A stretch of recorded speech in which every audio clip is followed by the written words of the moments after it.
হ্যাঁ, চেতনা ব্যবসা তো করেছে। আমি স্পষ্ট বলছি 54 বছরে দেশে চেতনা ব্যবসা হয়েছে। কিন্তু দুঃখের বিষয় হলো আমরা ঘুরে ফিরে ওই 1971-এই পড়ে থাকি। আমরা আমাদের বুড়া খাটাসদের দায়িত্ব হবে আমাদের সন্তানদেরকে 2071-এ বাংলাদেশ কোন হাইটে পৌঁছাবে সেই স্বপ্ন দেখানো, সেই দিক নির্দেশনা করো, সেই লং টার্ম প্ল্যানিং তাদের সামনে প্রেজেন্ট করা। সেটা না করে অথর্ব অখাদ্য যারা ছিল, লুটেপুটে খেয়েছে, চেতনা ব্যবসা চাকরবাজি করে খেয়েছে, পা চেটে খেয়েছে, তারাই কিন্তু চেতনা ব্যবসা করেছে। মুজিব বর্ষ হাসিনাকে হজরত বানায় একবার, অলি বানায় কি যে বৈধতা পেয়েছে বা তারা বাড়ি হাসান মাহমুদ এসব আসলে ঋণ খেলাপির বৈধতা দেওয়ার কোনো সুযোগ নাই। এটা যেটা করেছে ইসি এটা সঠিক করে নাই। লেটস বি স্ট্রেট কাট। আইন সবার জন্য যদি সমভাবে প্রযোজ্য হতো, মানে প্রয়োগ করতো ইসি, তাহলে এই প্রশ্নগুলো আজকে আসতো না, ইসি প্রশ্নবিদ্ধ হতো না। ইসি কিন্তু নিজেকে নিজে প্রশ্নবিদ্ধ করে ফেলেছে। আমি প্রথমেই বলেছি ইসি সংবিধান ভায়োলেট করেছে এবং লেভেল প্লেইং ফিল্ড ক্রিয়েট করে নাই। এটা দিনের আলোর মতো পরিষ্কার। অতএব জনগণ আপনারা বুঝে নিন, আপনাদের এবং ভোটারদের যা করবে ভোটের দিন তাই করবেন। জি, ধন্যবাদ। আচ্ছা, টাকার বিনিময়ে বিক্রি, হ্যাঁ, এগুলো চলছে বাংলাদেশ, এখনো চলছে। আই এম টেলিং ইউ, আমি হলফ করে বলতে পারি এখনো চলছে। এই যে কার কার নাম বললেন নেতাদের, গিয়ে চাপ সৃষ্টি করা, ইয়ে করা। আরে চাপ সৃষ্টি করেছে কি টাকা ছাড়া ওখানে গেছে নাকি চাপ সৃষ্টি করতে? যে দলের যাই হোক, লাত্তু খান ফাত্তু খান, নেতা পিতা জুতার ফিতা যাই হোক, টাকা মাল পানি ঠিকই কামাচ্ছে। বিদেশে কার অ্যাকাউন্টে কত টাকা জমা হচ্ছে এগুলো আগে একটা বলে যে খোঁজ নিয়ে দেখেন কার অ্যাকাউন্টে কত টাকা জমেছে কানাডাতে, অস্ট্রেলিয়াতে। এগুলো ফাইন, এগুলো আমরা সবাই কিন্তু বুঝি। তো আমাদের জনগণের সামনে একটা সুযোগ আছে। আমি জনগণকে অনুরোধ করব এবং সবাইকে এই বার্তা দিতে চাই, আপনারা ঋণ খেলাপি এবং দ্বৈত নাগরিক। যদিও ভাই একটা ব্যাখ্যা দিয়েছেন, সেটা অন্য বিষয়। আমার দেশে আইন আছে, যেটা আইনটা মানতে হবে, সংবিধানে যেটা দেওয়া আছে সেটার ব্যাপারে স্ট্রিক্ট থাকতে হবে। কারণ আমরা আগের ধাঁচে তো চলতে চাই না। এত রক্ত কোথায় দিলাম? আমার বন্ধু জানে, নুরুজ্জামান ভাই হয়তো জানে না, আমি মৃত্যুর হাত থেকে ফেরত আসছি, আমার মাথায় এখান থেকে 13টা সেলাই আছে, আমি জুলাই যোদ্ধা। তো স্বাভাবিকভাবেই আমি অনেক কিছু টলারেট করবো না। I want things should go smooth and straight cut. We want to rebuild this country. এবং নেক্সট জেনারেশন, আমি হয়তো মারা যাবো, নেক্সট জেনারেশন করবে। যাই হোক, 2 নম্বর হচ্ছে ল মেকাররা চোর হলে দেশকে কি দিবে? তা তো ঠিক। ল মেকাররা, আমরা যদি ওই মাল পানিগুলাকেই আবার সংসদে পাঠাই, তারা কি করবে? যার 1700 কোটি টাকা লোন আছে না, সে যেই দিন ওত নিবে তার পরের দিন গিয়ে একটা রিশিডিউল করবে, ওরা সে আরো 7100 কোটি টাকা, 17 উল্টায় দেন, 7100 কোটি টাকা লোন নিবে। লিখে রাখেন, আজকে অনিয়ার বলে যাচ্ছি, নিবে।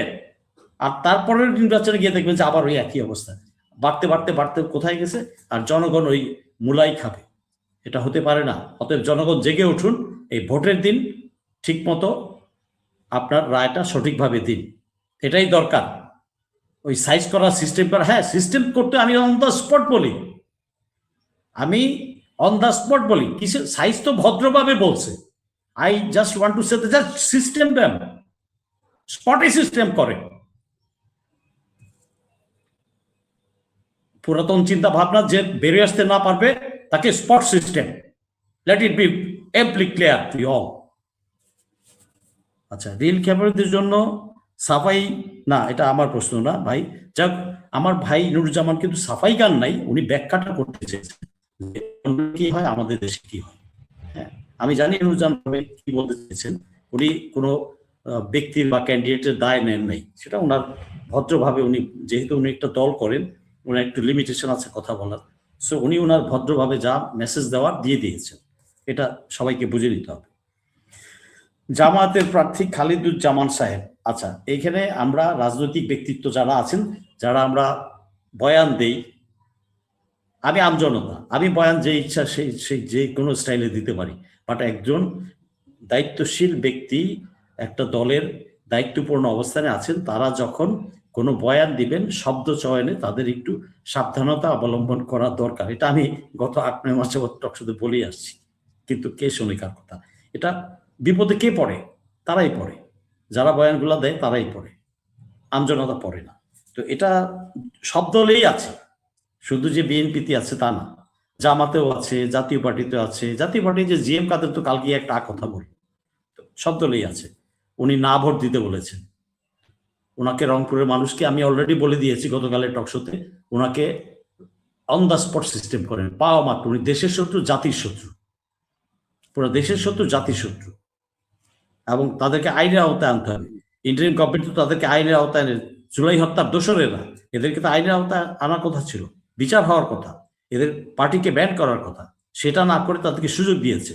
আর প্রতিটা জনগণকে আমি বলবো, জাতীয় পার্টি হত্যাকারী পার্টি, এদেরকে কেউ ভোট আপনারা দিবেন না, দিবেও না জনগণ। দেখেন না, আপনারাই দেখতে পাবেন।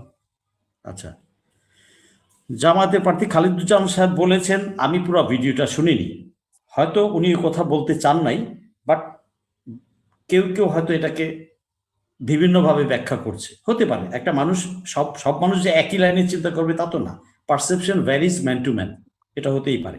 তো উনি কিভাবে বলেছে আমি জানি না, বাট ওই যে সাইজ হয়ে যাবে কথাটা তো ঠিক। আর এটা বেঠিক কোথায়? জনগণের ভোটে অটোমেটিক সাইজ হয়ে যাবে, তার জায়গা থাকবে না, এটাই স্বাভাবিক। এটা নর্মাল, এটা অ্যাবনর্মাল কিছু না, এটা আকথা কুকথা কিছু না, পাপের দুঃখের অপরাধেরও কিছু বলেন নাই। এটা অটোমেটিক আমরা দেখতে পাবো। Don't worry Mustafa, will see, we will see and people will see. হবে, সাইজ আপই হবে। আচ্ছা, 5% নারীর ক্ষমতায়ন ইত্যাদি ইত্যাদি। নারীর ক্ষমতায়ন কিন্তু শুধুমাত্র একমাত্র এমপি হইলেই নারীর ক্ষমতায়ন হইল, এটা কোথায় লেখা আছে আমাকে বলেন তো? এটা কোথায় লেখা আছে? নারীদেরকে বিভিন্ন পর্যায়ে বিভিন্ন আস্তে আস্তে তুলে আনবে, ওভারনাইট ঠাস করে বসায় দিল এটা তো হবে না। যোগ্য প্রার্থী থাকতে হবে তো।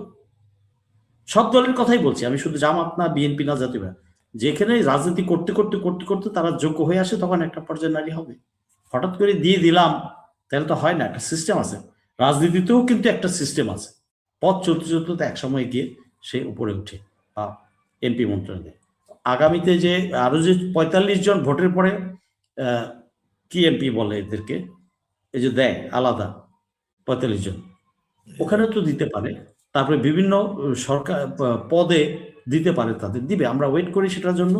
এটা নিয়ে আসলে বেশি কথা বলার নাই কিছু। নারী ক্ষমতা করবে, ঋণ খেলাপি যদি সংসদে যায় চেতনা ব্যবসা করবি না, হ্যাঁ চেতনা ব্যবসা তো করেছে।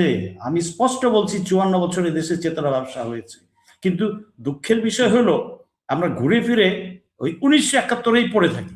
আমরা, আমাদের বুড়া খাটাসদের দায়িত্ব হবে আমাদের সন্তানদেরকে 2071-এ বাংলাদেশ কোন হাইটে পৌঁছাবে সেই স্বপ্ন দেখানো, সেই দিক নির্দেশনা করা, সেই লং টার্ম প্ল্যানিং তাদের সামনে প্রেজেন্ট করা। সেটা না করে অথর্ব অখাদ্য যারা ছিল, লুটে পুটে খেয়েছে, চেতনা ব্যবসা চাকরবাজি করে খেয়েছে, পা চেটে খেয়েছে, তারাই কিন্তু চেতনা ব্যবসা করেছে। মুজিব বর্ষ, হাসিনাকে হজরত বানায় একবার, অলি বানায় একবার, এগুলো তো আমরা দেখেছি, নতুন করে কিছু বলার নাই। তো ঋণ খেলাপিরা গেলে হঠাৎ করে তার রক্ত তো পরিশোধিত হয়ে যাবে না, রক্ত আগেরটা যা ছিল ওইটাই থাকবে। ও বরঞ্চ ওই যে বললাম 1700 টাকার জায়গায় 7100 কোটি টাকা তসরুপ করবে। কার টাকা? আমার টাকা, আপনার টাকা, জনগণের টাকা, কোনো ব্যক্তি, অন্য কোনো ব্যক্তির টাকা না তো, এই দেশের মানুষের টাকা। অতএব মানুষ কিভাবে তাদেরকে সিস্টেম করবে, নির্বাচনের মাধ্যমে সাইজ করবে, সেটা মানুষ যেন এই জিনিসটা খেয়াল রাখে। আমার বিশ্বাস কোনো ঋণ খেলাপি জিতে আসতে পারবে না, মানুষ ভোট দেবে না ওই এলাকায়। যদি ভোট সুষ্ঠুভাবে হয়, আইন শৃঙ্খলা বাহিনী ঠিক মতো পরিবেশ রক্ষা করে, এবং ওই আমলারা যদি ওখানে ইঞ্জিনিয়ারিং না করে, পাচাটামি না করে, তাহলে সুষ্ঠু ভোট হলে ঠিকই সাইজ আপ হয়ে যাবে। সাইজ আপ কোনো খারাপ শব্দ না, চেতনা বরঞ্চ ঘৃণার শব্দ, খারাপ শব্দ। ন্যারেটিভ বরঞ্চ খারাপ শব্দ, ভারতীয় ন্যারেটিভ খারাপ শব্দ, এটা স্বাধীনতাকে হরণ করে। 54 বছর, আমরা 54 বছরে আমরা বলি স্বাধীন, আসলে তো আমরা স্বাধীন না। Let's be straight forward. আমরা একটা আলাদা ভূখণ্ড পেয়েছি, একটা পাসপোর্ট পেয়েছি, একটা পতাকা পেয়েছি, বাট কন্ট্রোলটা আমাদের নিজেদের হাতে ছিল না গত 54 বছর। This way that way. শুধুমাত্র শহীদ রাষ্ট্রপতি জিয়াউর রহমানের সময় ওই 4 বছর, 4.5 বছরই আমরা বলতে পারবো যে ওই সময়টুকু স্বাধীন ছিলাম। আমাদের সিদ্ধান্ত আমরা নিতে পারতাম। রাষ্ট্রের সিদ্ধান্ত গত ছাড়াই 4টা বছর ছাড়া কোনো না কোনো ভাবে এফেক্টেড হয়েছে বা নিয়ন্ত্রিত হয়েছে ভারত কর্তৃক। এটা পরিষ্কার। এটা বুঝতে না পারার কি আছে? এটা বলতে লজ্জা পাওয়ার কি আছে? আমি বলতে পারি, অনেকেই বলতে পারবে না, কারণ কারো না কারো বিভিন্ন দিকে স্বার্থ থাকে। দল